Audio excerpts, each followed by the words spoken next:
దేశంలోనే ప్రతిష్టాత్మకమైన ఎగ్జామ్ ఏదైనా ఉందంటే యూపీఎస్సీ సివిల్ సర్వీసెస్ ఎగ్జామినేషన్ అనే విషయం అందరికీ తెలిసిందే. యూపీఎస్సీ నోటిఫికేషన్ అటువంటిది రిలీజ్ అయింది. సో ఎటువంటి చేంజెస్ ఉన్నాయి యూపీఎస్సీ నోటిఫికేషన్ అండ్ ఎలా ప్రిపేర్ అవ్వాలి, బిఫోర్ దట్ ఎలా అప్లై చేయాలి, ఎడ్యుకేషన్ క్వాలిఫికేషన్స్ ఏంటి, ఇలాంటి ప్రిలిమినరీ ఇన్ఫర్మేషన్ ఇవ్వడానికి మనతో పాటు డాక్టర్ మమత గారు ఉన్నారు.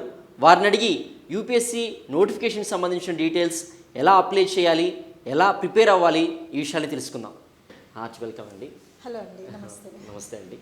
చాలా స్టూడెంట్స్ కూడా ఏంటంటే లక్షల్లో అప్లై చేస్తూ ఉంటారు అనమాట. యూపీఎస్సీ సివిల్ సర్వీస్ ఎగ్జామినేషన్కి నోటిఫికేషన్ వచ్చింది. ప్రతి స్టూడెంట్ కూడా చాలా ఈగర్గా వెయిట్ చేస్తూ ఉంటాడు ఈ టైం కోసం అప్లై చేయాలనేసి. సో ఫస్ట్ ఆఫ్ ఆల్ ఈసారి వచ్చినటువంటి నోటిఫికేషన్లో ఎటువంటి చేంజెస్ ఉన్నాయి, మీ అబ్జర్వేషన్స్ ఏంటండి? సో యూపీఎస్సీ అనేది మీరు ఇందాక కరెక్ట్గా చెప్పినట్టు it's most prestigious examination in the entire country. ఆ నోటిఫికేషన్ వస్తుంది అంటే స్టూడెంట్స్తో పాటు పేరెంట్స్ కూడా అలర్ట్ అవుతారు. సో అలాంటి నోటిఫికేషన్లో ఈసారి 2025 యూపీఎస్సీ నోటిఫికేషన్స్లో కొన్ని చేంజెస్ తీసుకొచ్చింది యూపీఎస్సీ.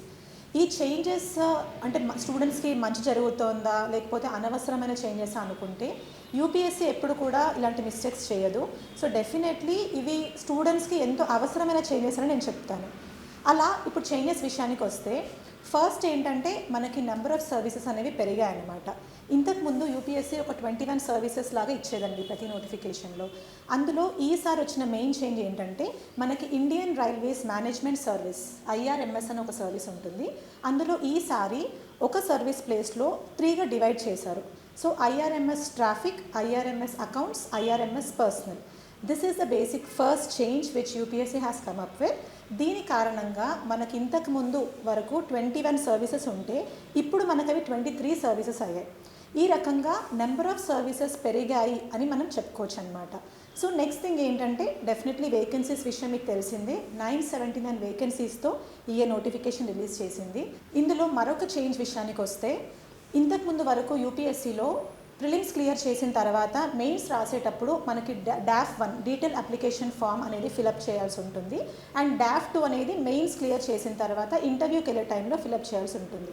అయితే ఈసారి యూపీఎస్సీ DAF 1లో కొన్ని ఫీచర్స్, DAF 2లో కొన్ని ఫీచర్స్ ఇప్పుడే తీసేసుకొని జాగ్రత్తల కోసం, ఇంకా ఎక్స్ట్రా జాగ్రత్తల కోసం ఇచ్చిందనమాట.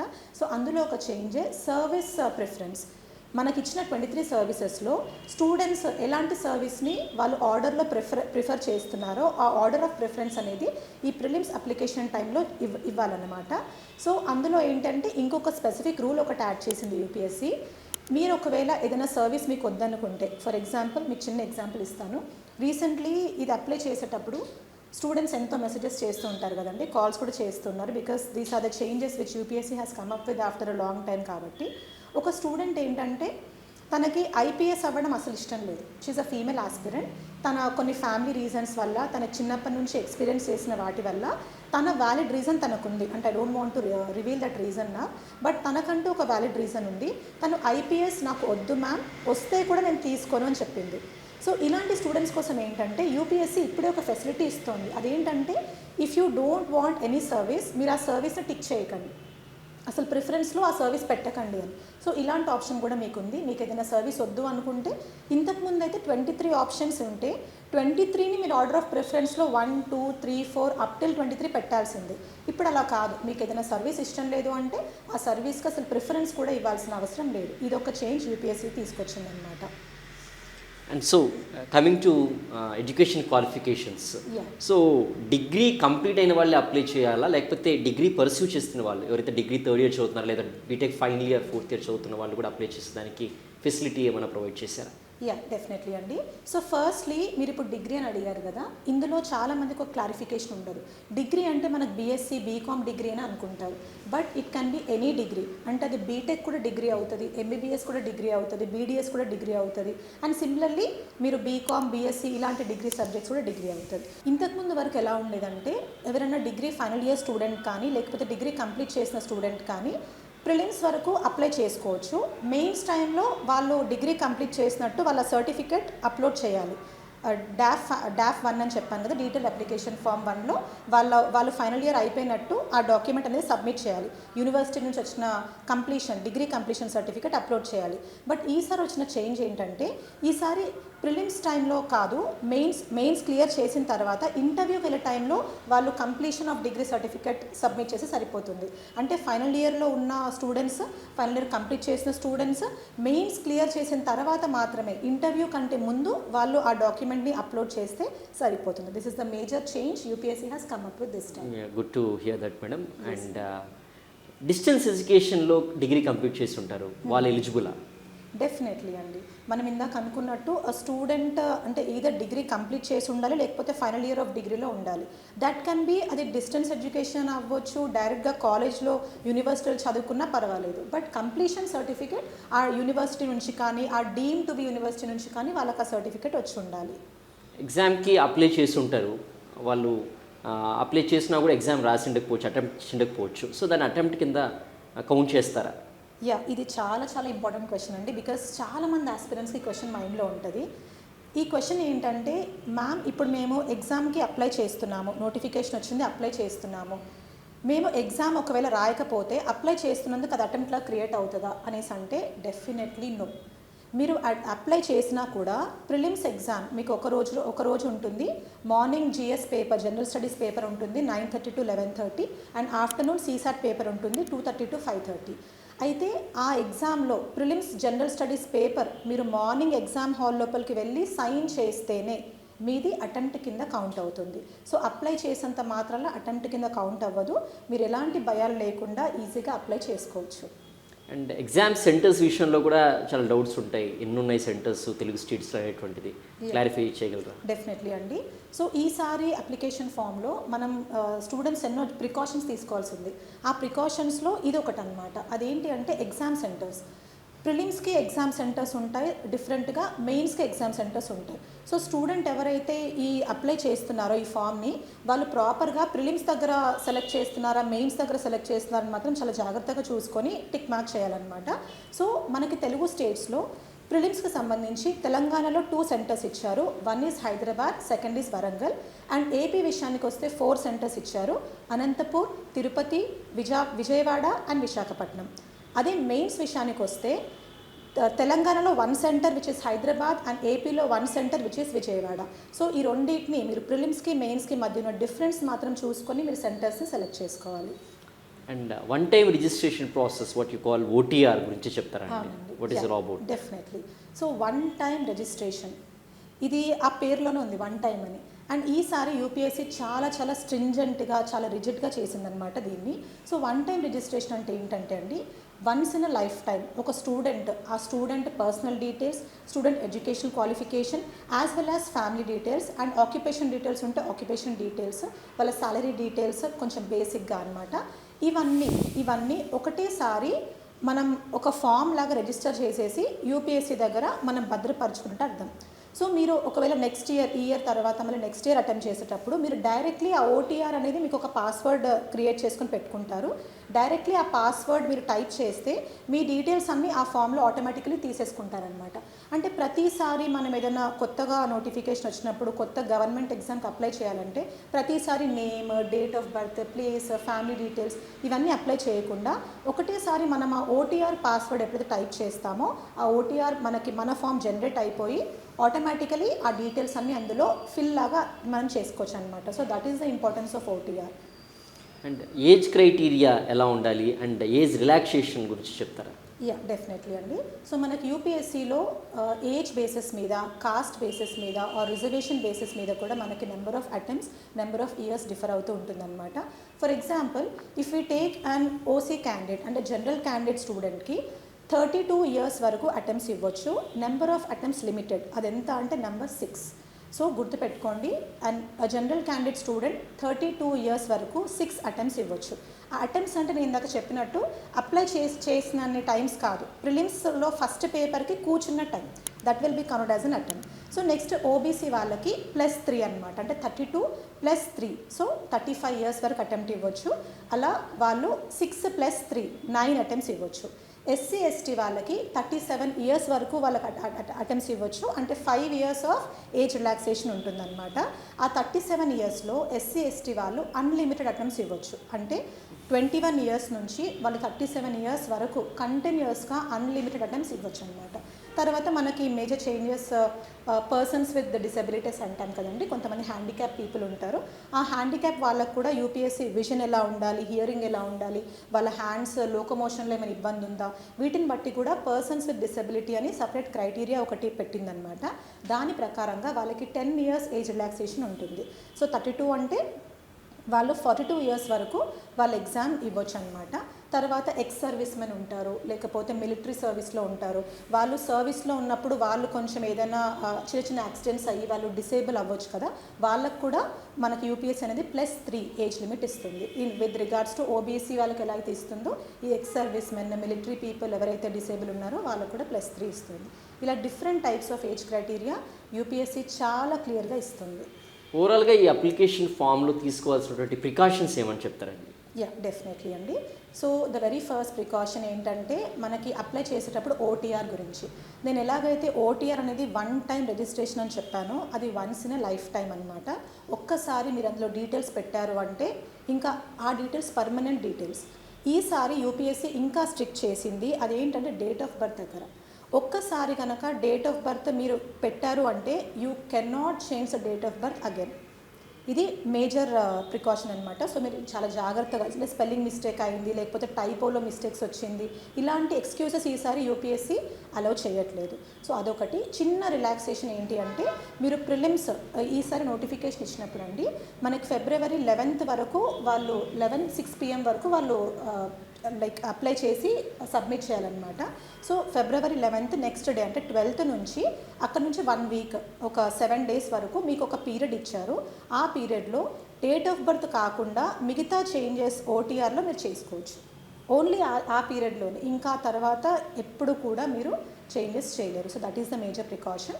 సెకండ్ ప్రికాషన్ ఏంటంటే, when it comes to the service, ఆ సర్వీస్ అలొకేషన్ అనేది నేను ఇందాక చెప్పినట్టు మెయిన్స్ అప్పుడు అంటే ప్రిలిమ్స్ క్లియర్ చేస్తే ఉండేది, ఈసారి ముందే ఇచ్చారు కాబట్టి కొంచెం జాగ్రత్త పడి తీసుకోండి. బికాస్ ఇందులో చాలామంది తెలియని విషయం ఏంటంటే, అసలు ఆల్ ఇండియా సర్వీసెస్కి సెంట్రల్ సర్వీసెస్కి డిఫరెన్స్ తెలియదు. మనకు యూజువలీ 3 ఆల్ ఇండియా సర్వీసెస్ ఉన్నాయండి, మిగతావన్నీ గ్రూప్ ఏ గ్రూప్ ఈ లాగా డివైడ్ చేశారు. ఆ 3 ఆల్ ఇండియా సర్వీసెస్ ఏంటంటే ఐఏఎస్, ఐపీఎస్, ఐఎఫ్ఓఎస్ అంటే ఇండియన్ ఫారెస్ట్ సర్వీస్. అందరూ ఏమనుకుంటారంటే ఐఏఎస్ తెలుసు, ఐపీఎస్ తెలుసు, ఐఎఫ్ఎస్ అనేది కూడా ఒక ఆల్ ఇండియా సర్వీస్ అనుకుంటారు, which is Indian foreign service. Indian foreign service is central A service అండి, అది ఆల్ ఇండియా సర్వీస్ కాదు. సో ఐఏఎస్, ఐపీఎస్ తర్వాత ఫారెస్ట్ సర్వీస్ అనేది మనకు ఆల్ ఇండియా సర్వీస్ కింద వస్తుంది. సో ఈ ఫారెస్ట్ సర్వీసెస్కి సేమ్ ఎగ్జామ్, సివిల్ సర్వీసెస్ ప్రిలిమ్స్లోనే ప్రిలిమ్స్ అటెంప్టే ఉంటుంది, కాకపోతే స్కోర్ని బట్టి వాళ్ళకి ఫారెస్ట్ సర్వీసెస్కి ఎలిజిబిలిటీ వాళ్ళు అప్లై చేసుకోవచ్చు, ఎలిజిబిలిటీ ఉంటుంది.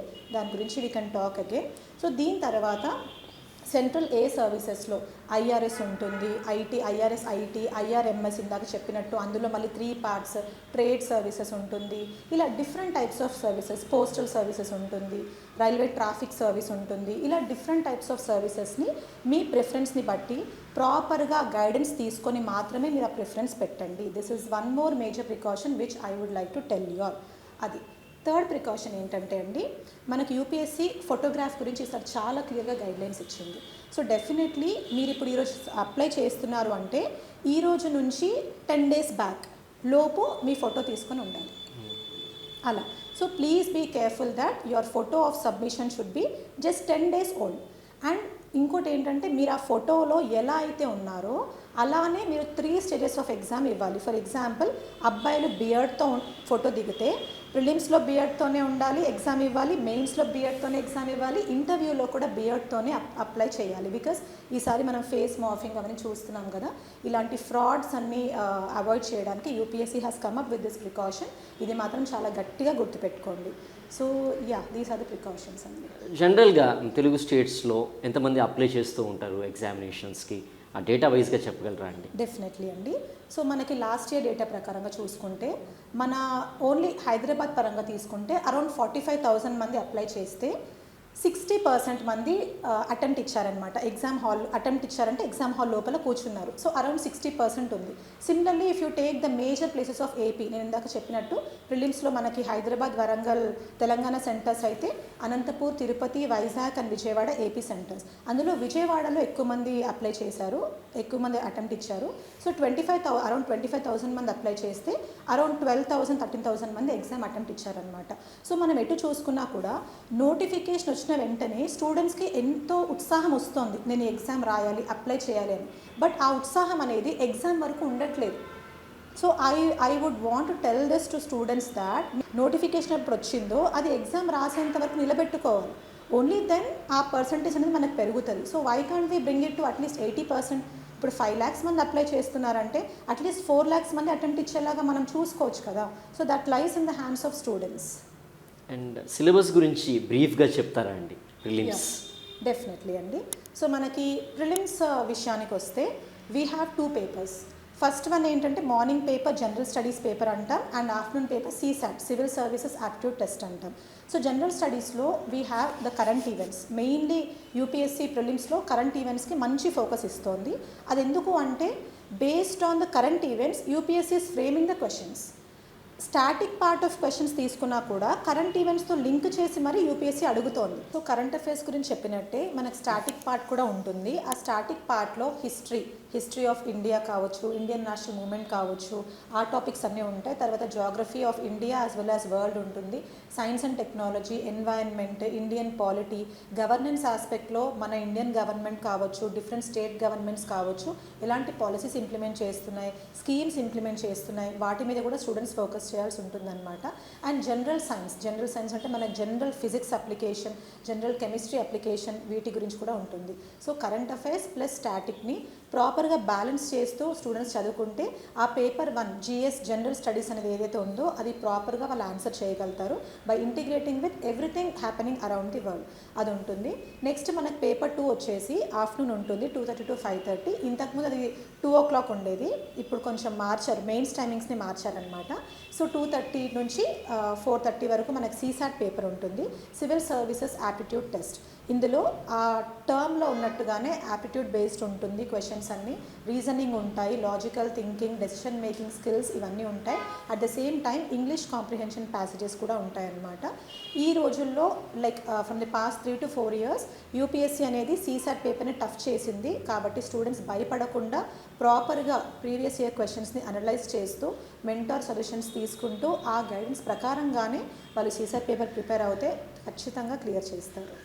అండ్ ఇన్ బ్రీఫ్గా మేడం, ప్రిపరేషన్ వైజ్గా చూసినట్లయితే ఈ పేపర్ 1 కానివ్వండి, పేపర్ 2 కానివ్వండి, అంటే మెయిన్స్ పర్స్పెక్టివ్లో ప్రిలిమ్స్ చదివేటప్పుడు కూడా మెయిన్స్ పర్స్పెక్టివ్లో చదవాలన్నా, లేకపోతే లేదా జస్ట్ ఒక ఆప్షనల్ పాయింట్ ఆఫ్ వ్యూలో చదవాల్సిన అవసరం ఉంటుంది? ఐ మీన్ ఆప్షన్స్ పర్స్పెక్టివ్లో చదవాల్సి ఉంటుంది. How do you say that madam? Very good question అండి.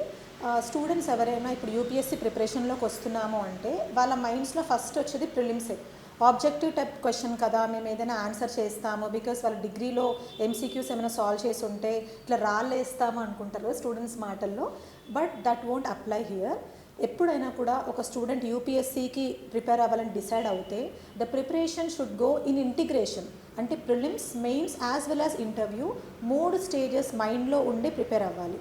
సో ప్రిలిమ్స్ పరంగా ఆబ్జెక్టివ్ టైప్లో కొన్ని డేటా పాయింట్స్ ఉండొచ్చు, కొన్ని ఫ్యాక్ట్స్ చదువుకోవచ్చు, లేకపోతే కొన్ని గుర్తుపెట్టుకోవాల్సినవి ఇయర్స్ ఉంటాయి, హిస్టరీలో, జాగ్రఫీలో మ్యాప్ పాయింటింగ్స్ ఉంటాయి, అలా సైన్స్ అండ్ టెక్నాలజీలో ఆ టెక్నికల్ టర్మ్స్ ఉంటాయి, పాలిటీలో స్కీమ్స్ పరంగా ఏ ఇయర్లో లాంచ్ చేశారు, లైక్ ఏ మినిస్ట్రీ లాంచ్ చేసింది, ఎన్ని ఇయర్స్ వరకు ఎలిజిబిలిటీలో ఆ స్కీమ్ అప్లై అవుతోంది, ఇవన్నీ స్పెసిఫిక్ ఫ్యాక్ట్స్ అండ్ ఫిగర్స్ ఉంటాయన్నమాట. ఎకానమీ, ఇందాక నేను సబ్జెక్ట్స్లో ఎకానమీ కూడా మర్చిపోయాను. So economy is also very very important from current affairs point of view and subjects point of view.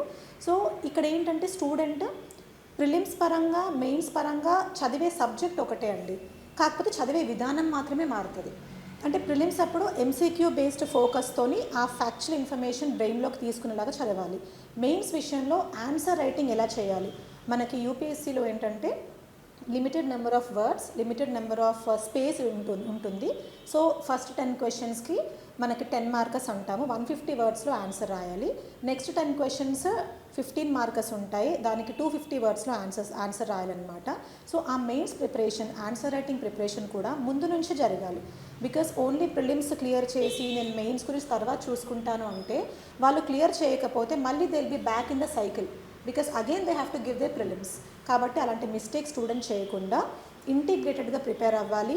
And ఈ టాపిక్స్ ఎప్పుడు చదువుకున్నా కూడా ఒక ఒపీనియన్ అనేది వాళ్ళ మైండ్లో ఫామ్ చేసుకోవాలి. ఈ ఒపీనియన్ దేనికి ఇంపార్టెంట్ అంటే పర్సనాలిటీ టెస్ట్, ఇంటర్వ్యూకి ఈ ఒపీనియన్ ఫామ్ చేసుకోవడం, ప్రాపర్ అండ్ వ్యాలిడ్ రీజన్స్ ఇవ్వడం వెరీ వెరీ ఇంపార్టెంట్. అది మీరు మిర్రర్ ముందైనా ప్రాక్టీస్ చేసుకోవచ్చు, లేకపోతే ఒక గ్రూప్ ఆఫ్ ఫ్రెండ్స్ అంటే మీ లైక్ మైండెడ్ ఫ్రెండ్స్ పీపుల్ ఎవరైతే ఉంటారో వాళ్ళందరితో కూర్చొని కూడా డిఫరెంట్ ఒపీనియన్స్ తీసుకొని కూడా మీకంటూ ఒక స్ట్రాంగ్ ఒపీనియన్ ఫామ్ చేసుకోవచ్చు. So I repeat, UPSC preparation అంటే ఇంటిగ్రేటెడ్ ప్రిపరేషనే జరగాలి, prelims plus mains plus interview. And how important is mock test madam? Yes అండి, నేను ఇందాక ఎలాగైతే ప్రిపరేషన్ పరంగా చెప్పానో preparation should be followed by mock test. మీరు అన్నట్టు ప్రిలిమ్స్ విషయంలో నేనేం చెప్తానంటే you can believe in this number of 100. So irrespective of completion of syllabus, ఇప్పుడు మీరు హిస్టరీ చదువుతున్నారు, history of India, Indian national movement మొత్తం అయిపోయిన తర్వాతే నేను బిట్స్ చేస్తాను అంటే that is a wrong strategy. అలా చేయకూడదు. మీరు చదువుతున్నప్పుడే మీరు ఆ బిట్స్ చేస్తూ ఉండండి. దానివల్ల ఏమవుతుందంటే మీ మైండ్లో మీరు చేసే మిస్టేక్స్ అనేవి మైండ్లో ఉండిపోతాయి, గట్టిగా ఉండిపోతాయి. వెంటనే ఆ మిస్టేక్కి మీరు సొల్యూషన్ చూసుకుంటారు కాబట్టి మీరు మళ్ళీ ఇంకోసారి ఆ క్వశ్చన్ వస్తే మిస్టేక్ చేయరు. So mock test play a very very important role. ప్రిలిమ్స్లో నెంబర్ ఆఫ్ మాక్ టెస్ట్ ఇవ్వండి, అది లాస్ట్ వరకు పెట్టుకోకండి. ఫర్ ఎగ్జాంపుల్ ఇప్పుడు మనకు May 25th ఎగ్జామ్ ఉంటే నేను May 1st నుంచి మాక్ టెస్ట్ ఇస్తాను, ఒకేసారి మార్కెట్లో ఉన్న బుక్లెట్స్ అన్ని తీసుకొని నేను ఎక్స్క్లూజివ్లీ ప్రాక్టీస్ చేస్తూ ఉంటానంటే that is a wrong strategy. మీరు చదువుతూ మాక్ టెస్ట్ చేయాలి, రివైజ్ చేస్తూ మాక్ టెస్ట్ చేయాలి, last 1 week exclusively mock test చేయాలి. ఇలా ఒక ప్రాపర్ స్ట్రాటజీ ప్రిలిమ్స్ కోసం పెట్టుకోవాలి. నెక్స్ట్ మెయిన్స్ విషయానికి వస్తే ఏంటంటే from day 1 of your UPSC preparation you should start writing something. మీ చెయ్యి అనేది కదులుతూ ఉండాలి, because UPSC is not a computer based exam. ఏదైనా సరే రాయాలి కాబట్టి ఆ రాయడం అనేది మీరు ముందు నుంచే ప్రాక్టీస్ చేయాలి. కాబట్టి మెయిన్స్కి కూడా నెంబర్ ఆఫ్ ఆన్సర్ రైటింగ్, ఏదైనా ప్రోగ్రామ్స్ ఉంటే ఆన్సర్ రైటింగ్ జాయిన్ అవ్వండి. ఒక ఆన్సర్ పర్ఫెక్ట్గా రావాలి అనేది మాత్రం మీరు నమ్మొద్దు. No answer will be perfect. కాకపోతే మీరు ఎంతవరకు ఆ క్వశ్చన్ డిమాండ్ మీట్ అవుతున్నారో చూసుకోండి. That helps you a lot in the real mains examination. And study material వేసి చూసినట్లయితే చాలా మెటీరియల్స్ ఉన్నాయి మార్కెట్లో. చూస్ చేసుకోవడం అనేటువంటిది, దాని మీద కాన్సన్ట్రేట్ చేయడం అనేటువంటిది చాలా ఇంపార్టెంట్ థింగ్ అనమాట. What you suggest regarding the material? Yeah అండి, ఇప్పుడు మనం ఏంటంటే we're living in digital world. మన చుట్టూ ఎంతో ఇన్ఫర్మేషన్ ఉంది, but most of us don't know అందులోంచి ఎంత ఇన్ఫర్మేషన్ మనకి ఇంపార్టెంట్ అని. సో ఈ ఇన్ఫర్మేషన్ ఓవర్లోడ్ అనేది చాలా చాలా కంట్రోల్ చేసుకోవాలి స్టూడెంట్స్. అంటే ఇప్పుడు సపోజ్ ఒక బుక్ స్టాల్కి వెళ్ళారనుకోండి, డిఫరెంట్ ఇన్స్టిట్యూట్స్ బుక్స్ అన్ని అట్రాక్ట్ చేస్తాయి. ఇట్ విల్ బి లైక్ మమ్మల్ని కొనండి అని. అండ్ వాళ్ళ ఫ్రెండ్స్ని చూస్తే కూడా ఓకే వాళ్ళు ఏది తీసుకుంటే మేము అది తీసుకుంటాం అనుకుంటారు. But for exams like UPSC you have constant syllabus, you have constant books. అంటే మెయిన్ బుక్స్ ఉన్నాయి, బేసిక్ బుక్స్ ఆఫ్ ఎన్సీఆర్టీ కావచ్చు, లేకపోతే రెఫరెన్స్ బుక్స్ కావచ్చు. ఫస్ట్ మీరు అవి చదవండి.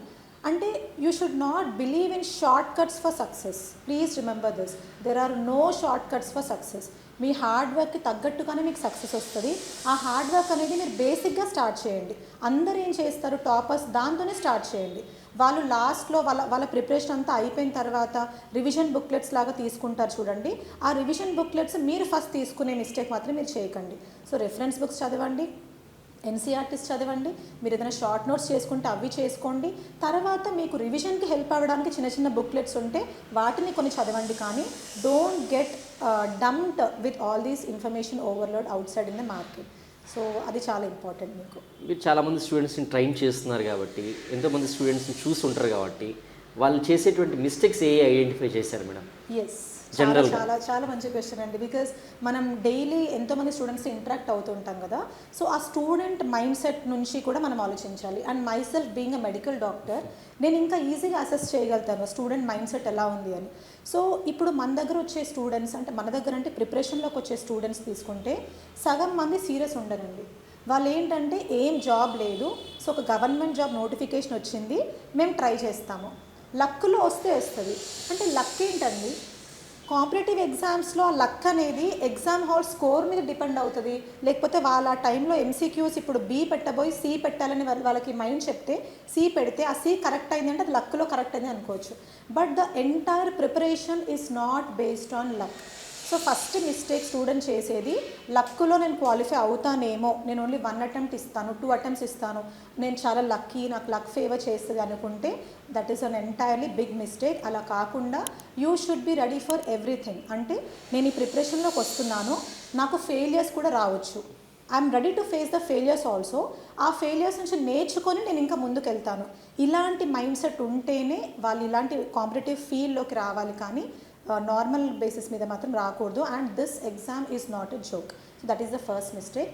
సెకండ్ మిస్టేక్ ఏంటంటే ప్రిపరేషన్ స్ట్రాటజీ. మీరు ప్రిపరేషన్లోకి వచ్చినప్పుడు యూట్యూబ్లో ఎన్నో స్ట్రాటజీస్ చూస్తారు, చూడడంలో తప్పు లేదు, but you are not choosing which strategy is best for you. Because మనందరం హ్యూమన్ బీయింగ్స్లో మన పర్సనాలిటీస్ వేరుంటాయి, మన థింకింగ్ వాల్యూస్ వేరుంటాయి, the way we project our to the outside world అవి మారుతాయి. అట్ ద సేమ్ టైం మన లెర్నింగ్ కెపాసిటీ వేరుంటుంది, మన రీటైనింగ్ కెపాసిటీ వేరుంటుంది. సో ఏవో స్ట్రాటజీస్ అవైలబుల్ ఉన్నాయి, అవన్నీ నాకు అప్లికబుల్ అవుతాయా అనుకుంటే అవ్వవు. సో మీ పర్సనాలిటీకి తగ్గట్టు మీకు ఎలాంటి స్ట్రాటజీ అప్లై అవుతుందో మాలాంటి మెంటర్ సజెషన్స్ తీసుకుంటేనే మీకు హెల్ప్ అవుతుంది. So do not blindly believe whatever you see on YouTube. అది సెకండ్ మిస్టేక్ అండి. థర్డ్ మిస్టేక్ వచ్చేసి నేను దాకా చెప్పినట్టు మల్టిప్లిసిటీ ఆఫ్ సోర్సెస్. ఈ రోజుల్లో స్టూడెంట్ ఎలా అంటే కంఫర్టబుల్గా చదవాలని అనుకుంటున్నారండి. ఆ కంఫర్ట్లో ఆన్లైన్ క్లాసెస్ కూడా చెప్తాను నేను. అంటే నేను పడుకుంటాను, నా చెవిలో ఇయర్ ఫోన్స్ పెట్టుకుంటాను, నేను వింటూ ఉంటాను, నిద్రలోకి వెళ్ళిపోతాను, కావాలంటే రికార్డింగ్స్ అవైలబుల్ ఉంటాయి, నేను అవి చూసుకుంటాను. అలాంటి మిస్టేక్స్ చేయకండి. 2 to 5 క్లాస్ ఉంది అంటే make your self available from 2 to 5 strictly. మనకు స్కూల్లో ఇలాంటి ఆప్షన్ లేదు కదండి. మనం అంటే క్లాస్ మధ్యలో బయటికి వెళ్ళడం అలా ఏం లేదు. Even to go to washroom భయపడుతూ అడిగేవాళ్ళం టీచర్స్ని. మరి ఆ సీరియస్నెస్ ఇప్పుడు ఎందుకు రావట్లేదు స్టూడెంట్స్లో, right? So that seriousness should be there. మీకు ఒక క్లాస్ ఉంది అంటే try to attend it offline, but కొన్ని రీజన్స్ వల్ల ఆన్లైన్ అటెండ్ అవ్వాల్సి వస్తాయి. ఫర్ ఎగ్జాంపుల్ మ్యారీడ్ విమెన్ ఉన్నారు, పిల్లలు ఉన్న వాళ్ళు ఉన్నారు, డిస్టెన్స్ దూరం ఎన్నో రిమోట్ ఏరియాస్లో ఉన్న వాళ్ళు ఉన్నారు. అలాంటి స్టూడెంట్స్ ఆన్లైన్ యూజ్ చేసుకోండి, బట్ ఆ యూజ్ చేసుకునేప్పుడు కూడా మీరు ఆ టైంకి అవైలబుల్ ఉన్నారా లేదా చూసుకోండి. So do not take this exam lightly. That is one more important mistake it students are doing. And next mistake ఏంటంటే అండి, చదువుతున్నారు, చదివింది మాకు అర్థమైంది అనుకుంటున్నారు, but when it comes to exam వాళ్ళ మైండ్ అప్లై చేయలేకపోతున్నారు. అది ఎందుకు అంటే ల్యాక్ ఆఫ్ రివిజన్.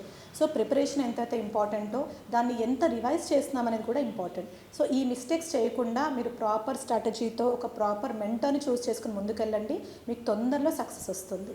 నేను బాగా చదివాను, నేను బాగా అటెంప్ట్ ఇస్తున్నాననే ఫీలింగ్లో ఉంటారనమాట. But how better they are compare to other students, ఆ కాంపిట్ స్పిరిట్ అనేటువంటిది తెలియాలంటే స్టూడెంట్ని తనకు తాను ఎలా ఎవాల్యుయేట్ చేసుకోవాల్సిన అవసరం ఉందంటారు? యా, డెఫినెట్లీ అండి. సో మీరు అన్నట్టు that is very very important. ఒక స్టూడెంట్ వాళ్ళ ప్రిపరేషన్ ఎలా ఉందని ఫస్ట్ ఎవాల్యుయేటర్ వాళ్ళే. అంటే they should be their own teacher. అలానే 100% వాళ్ళని వాళ్ళు ఎవాల్యుయేట్ చేసుకోలేరు, దే నీడ్ మెంటర్స్. సో ఈ కంపారిజన్ ఏదైతే ఉందో అండి, అది కాంపిటేటివ్ స్పిరిట్తోనే ఉండాలి. ఇప్పుడు ఇద్దరు రూమ్మేట్స్ ఉన్నారు, వాళ్ళిద్దరు మంచి ఫ్రెండ్స్. ఒక ఫ్రెండ్కి ప్రిలిమ్స్లో ఎగ్జామ్ రాసినప్పుడు సపోజ్ 120 స్కోర్ వస్తుంది, ఇంకో ఫ్రెండ్కి 100 వస్తుంది. ఇట్ డజంట్ మీన్ దాట్ నా ఫ్రెండ్కి నాకంటే ఎక్కువ వచ్చాయి అని బాధపడడం కాదు, ఆర్ జెలసీ ఫీల్ అవ్వడం కాదు. ఓకే, నాకు 20 మార్క్స్ తక్కువ వచ్చాయి, ఎందుకు తక్కువ వచ్చాయి, నేను ఎక్కడ లాగ్ అవుతున్నాను అని చూసుకోవాలి. సో ఆ కంపారిజన్ అనేది పాజిటివ్గా అవ్వాలి. Firstly you should appreciate your friend for scoring high, and secondly you should analyse your self, మీరు ఎక్కడ రాంగ్ చేశారు అని. ఆ కాంపిటీషన్ అనేది ప్రతి దగ్గర ఉండాలి, because we have limited number of post. ఆ లిమిటెడ్ చూడండి, ఇప్పుడు 5 lakhs మంది అప్లై చేస్తుంటే UPSC has come up with only 979 post. ఎంత డిఫరెన్స్ ఉందండి. దీన్ని బట్టి మనం చెప్పొచ్చు that there is huge competition. ఆ కాంపిటీషన్లో మీరు ఉండాలి అంటే మీరు సక్సెస్ పరంగా ఎలా అయితే ఆలోచించి ఈ ప్రిపరేషన్లోకి వస్తారో, ఇందులో నాకు ఫెయిలియర్ కూడా ఫేస్ చేస్తాను, ఇందులో నాకు బ్యాక్ స్టెప్ వేసే సిచ్యువేషన్స్ కూడా వస్తాయని గట్టిగా అనుకొని రండి. అప్పుడు ఆ బ్యాక్ స్టెప్ వేసే సిచ్యువేషన్స్ వచ్చినప్పుడు ముందుకు ఎలా వెళ్ళాలి అనే వాటికి మీకు సొల్యూషన్ తప్పకుండా దొరుకుతుంది. అండ్ వాళ్ళ అప్లికేషన్ ప్రాసెస్లో ఒకటి క్యాడర్ ప్రిఫరెన్స్ గురించి మీరు చెప్తారండి? డెఫినెట్లీ అండి. సో ఇంతకుముందు ఏంటంటే క్యాడర్ ప్రిఫరెన్స్ అనేది మనకి మెయిన్స్ క్లియర్ చేసిన తర్వాత ఇంటర్వ్యూకి వెళ్ళే ముందు ఇవ్వాల్సిన ఫేజ్ అనమాట. బట్ ఈసారి యూపీఎస్సీ ఏం చేస్తుందంటే ఇప్పుడే ఇవ్వాలి. అంటే even before the student goes to the mains exam hall వాళ్ళు క్యాడర్ ప్రిఫరెన్స్ ఇవ్వాలి. క్యాడర్ అంటే ఏంటంటే స్టేట్ అండి. అందులో మనకి హోమ్ స్టేట్ ప్రిఫరెన్స్ మీరు తీసుకుంటున్నారా అంటే ఫస్ట్ స్టేట్ మీకు సర్వీస్ వస్తే, ఫర్ ఎగ్జాంపుల్ ఐఏఎస్ వస్తే if you belong to Telangana మీరు ఫస్ట్ ప్రిఫరెన్స్ మీ హోమ్ స్టేట్కి ఇస్తున్నారని ఒక ఆప్షన్ అడుగుతుంది. సో ఎస్ అనే బాక్స్ టిక్ చేస్తే మీకు ఫస్ట్ ప్రిఫరెన్స్ హోమ్ స్టేట్ లాగా కన్సిడర్ చేస్తారు. నో అనేసి అంటే మిగతా స్టేట్స్ కన్సిడర్ చేస్తారు. So cadre is nothing but state అనమాట. ఆ క్యాడర్ ప్రిఫరెన్స్ మనకి జోన్స్ వైజ్ ఉంటాయి. ఆ జోన్స్ వైజ్ మీరు సెలెక్ట్ చేసుకోవాలి. దాన్ని ఈసారి యూపీఎస్సీ ఎలా చేసింది అంటే ప్రిలిమ్స్ రిజల్ట్ వచ్చిన తర్వాత 10 days టైం ఇస్తుందండి. ఆ 10 daysలో you have to give your cadre preference, అంటే state wise zone wise list చేయాలన్నమాట. మీకు సర్వీస్ వచ్చినప్పుడు ఆ క్యాడర్లో ఉన్న వేకెన్సీస్ బట్టి ఇన్సైడర్ అవుట్సైడర్ వేకెన్సీస్ బట్టి మీకు ఆ స్టేట్ని అలొకేట్ చేస్తారు. So once you belong to a state most of your service will happen in that state. కొన్ని డెప్యుటేషన్ బేసిస్ మీద స్టేట్స్ మారేవి ఉంటాయి. అండ్ ఐఏఎస్ ఐపీఎస్కి మాత్రమే ట్రాన్స్ఫర్ అయ్యే చాయిస్ ఒకటి ఉంటుంది. ఇవి తప్ప ఇంకొకసారి మీకు సర్వీస్లో క్యాడర్ వచ్చింది అంటే your life belongs to that state అని అనుకోవాలి. Thank you so much madam. Registration ప్రాసెస్తో పాటు ప్రిలిమ్స్కి ఎలాంటి ప్రిపరేషన్ స్ట్రాటజీ ఉండాలి, మెయిన్స్కి ఎలా ప్రిపేర్ అవ్వాలి, అట్ ద సేమ్ టైం వాళ్ళలో కాంపిటేటివ్ స్పిరిట్ అనేటువంటిది ఎలా డెవలప్ చేసుకోవాలనేటువంటిది చాలా క్లియర్గా చెప్పారు. Thank you so much for sharing you use to Sakshi education madam. Thank you. Doctor Mamata గారితో స్పెషల్ ఇంటర్వ్యూ చూసాం. సో ఈ టిప్స్ అనేటువంటివి మీకు చాలా ఉపయోగకరంగా ఉంటాయని మేము ఆశిస్తున్నాం. Keep watching Sakshi education for more education related videos.